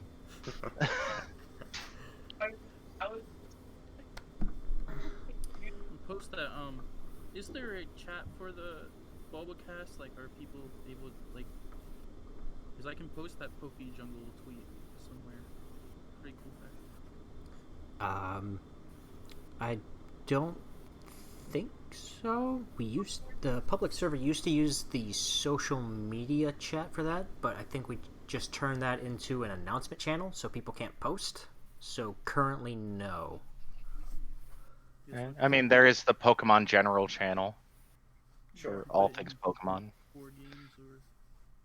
Oh, one other thing about the new DLC that I feel should be mentioned while we're all talking for the sake of the people listening in, is that the big tree, the one on our nice little stream photo there, the big pink tree, is a berry tree, and you should shake it and get as many berries as you can, because you'll come away with like 50 berries. Definitely. And that's all I'm going to say about that. There's certainly nothing else in that tree. Put it in general. Nothing. There's nothing else in that tree, and you know it's a big tree, so it might not move much at first. Just keep shaking. All right. Well, I think we're going to wrap it up here for today. We are hoping that around this time next month we will have another Bulbacast about the year in general for Pokemon, so wider into the new anime series and how it's releasing differently and all that. And Fitzy, when is the Bulba trade for the fossils going to be going out? We put up the announcement on Friday. We are doing... so we did for the last 2 weeks, we did polls about the fossils, which were won by Kabuto and Tyrant. So for this coming week, we'll actually be doing a what we call a spotlight, where every member of Bulba Trade is doing their own Pokemon. So we will be doing the rest of the fossils. Amora, Ammonite, Laleep, all the ones I'm forgetting. We are currently taking recommendations for nicknames on twitter.com/Bulbagarden, and starting Wednesday at 3 p.m. Eastern Standard Time and going for 48 hours, we'll be giving them away through the GTS in Pokemon Home. No, that's not a thing, is it? Oh, Yes, it is a thing. It's totally a thing. Yes. I personally, myself, will be giving away Amoras, to the surprise of no one who knows me, with the nickname of Littlefoot. And even though you can get these Pokemon pretty easily in the game, we put a lot of effort into giving them perfect individual values and egg moves, special Pokeballs, going all out on it. So anyone who's listening who wants some really nice, high-quality fossil Pokemon, give it a look. I was literally just about to nominate Littlefoot as a nickname. Is there anything else to announce? Kevin, Rhodehawk, do you have anything about Bulba news? Not really. I'm trying to get more... Oh my god, my computer's trying to sleep. I'm trying to get more Bulba news out. You know, I'm doing a lot of my own work now, so I haven't been able to do a lot for Bulbagarden, but I hope we can find an awesome new host, and we can still get the news out to y'all.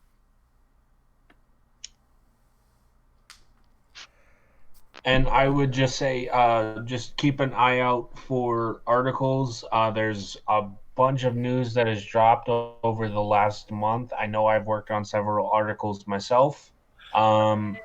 The great thing about Pokemon is they have so many great collaborations and projects, and with the Secrets of the Jungle movie coming out, there's just so much cool information on the way that I'm sure we'll be able to cover at some point.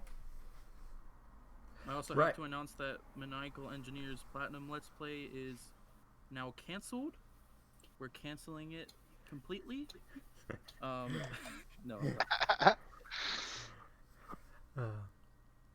The Bulba news is actually moved. If anyone ever checked that out before, it's no longer on its own website thing. It's now part of the forums. Some TNT. Hey, once. I'm gonna come in there and actually kill the stream. Kill the stream. I regret nothing. You regret everything. Yes, Maniacal Engineer or Magnificent Entertainers Platinum Let's Play is still running. Yes, it It's not is. It is canceled. not canceled. It is running forever and ever and ever and never ending. The last episode is very soon, guys. Just in time for the remakes to come out, him to start all over again. Except the underground will be better this time. So, did you have anything specific to say, me? Not really. All right. Then Just wanted to pop in here and say good work, everyone. Well, thanks. Thank you very much. Except you, Pleasure talking to you, Fitzy. gentlemen. All right. I think we will call it there for today. As I said earlier, hopefully Wonderful. we'll have another one out sometime around this time next month, and we're hoping to have that be a constant. Somewhere around the middle of the month, have a new Bulbacast. So keep your eye open. Marvellous. Toodaloo, everyone. All right. Bye. Bye. See ya. Signing off.